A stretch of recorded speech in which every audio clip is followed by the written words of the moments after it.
Evening, everyone. We're here again. The lighting is horrible in this room. As you can see, I am in a new place. I recently moved. So it's a bit different. What can I say about moving? I'm sure, most of you have experienced that sort of thing, so you can obviously relate. It's like moving a bunch of boxes, packing everything in them, taking everything out in the new place, and trying to figure out where everything should go. And then, um, waiting for internet, getting your new internet service. It's been kind of hectic, I can tell you that much, but we're starting to get settled in. Um, so that's been good.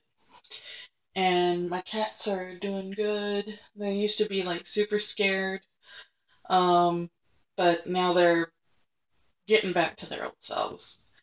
But other than that, I guess my thoughts on the matter,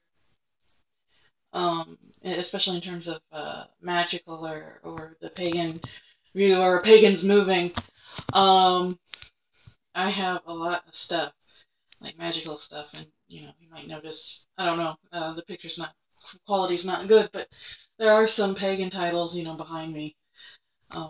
There's some, where's it? Ooh, this is Celtic stuff that my sister has.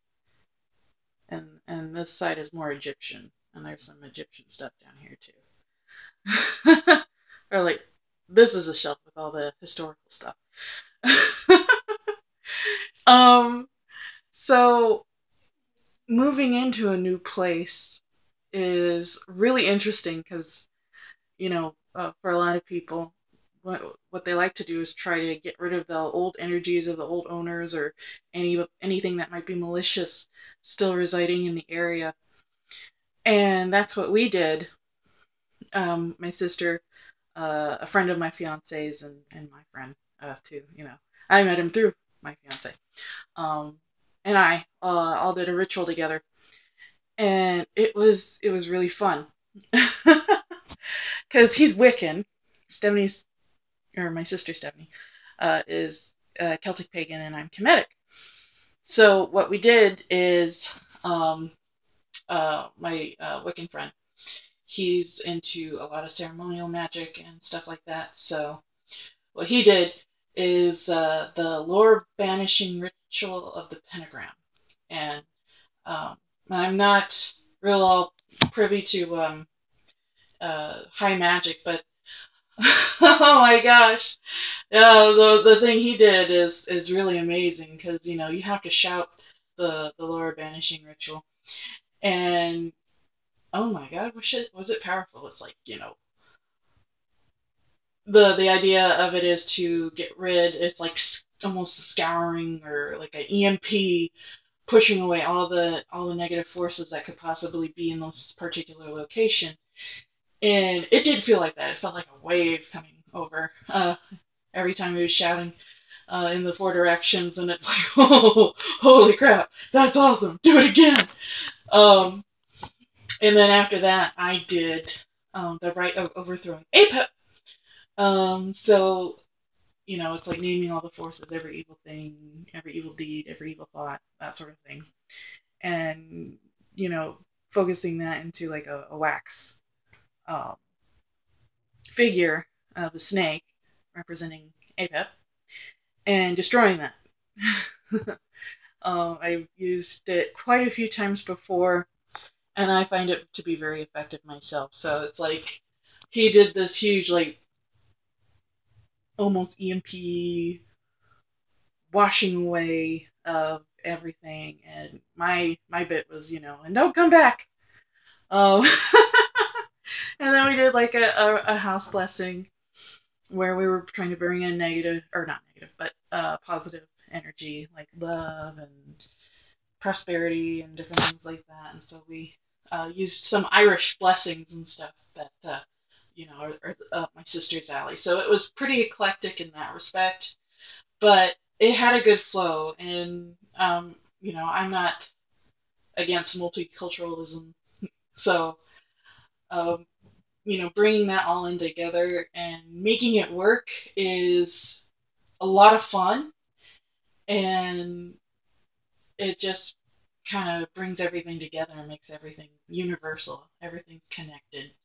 Um, Humanity, regardless of culture, has similar values, and we need to unite under those values. And there's a Samhain ritual that my sister and I wrote a long while ago, and we still use it. And it's Kemetic and Celtic, and it has such a beautiful flow to it. It's like no matter who you are or where you come from, we love our ancestors and we do our best to honor them. That's pretty much the gist of that particular ritual, and I think we brought that spirit into the house and the house blessing. So that was a lot of fun. Other than that, it's just issues of logistics, trying to get everything situated. I've got my pagan books, mostly all put away in this bookshelf behind me. My magical stuff is in a dresser, and my altar's on top of it. And the only problem is that I have no place to store most of my statues, because I have a large statue collection of Kemetic deities, and I can't put them in the dresser because the dresser's full, and I'd like them to be on display. There are some folks who close up their shrine in a cabinet or something, and I like those. Those are real pretty. But a lot of the time, I like when I was living at my last place, I liked having them out, and I liked having them not closed off in a shrine or a car shrine or something like that. Um, how some people either keep them covered or in a cabinet, closed doors, everything like that. I liked having them within sight of myself, and me being able to see them, and in a sense them being able to see me, because I don't know, it kind of just shows that they're not shut off from my life. The nature that they're a welcome member of my household and my family.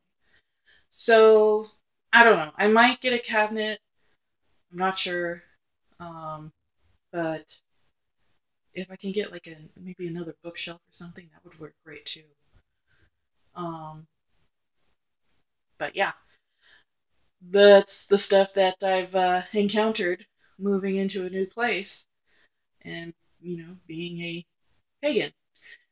And I guess it can apply to most anybody who's a pagan. So, if you've got any good stories about moving in and trying to figure out, where everything's going to go and what your plan is for your shrine or your altar, what you did for house cleansing, that sort of thing, let me know in the comments, because it's always fun to share stories. So, thank you, and Synepti.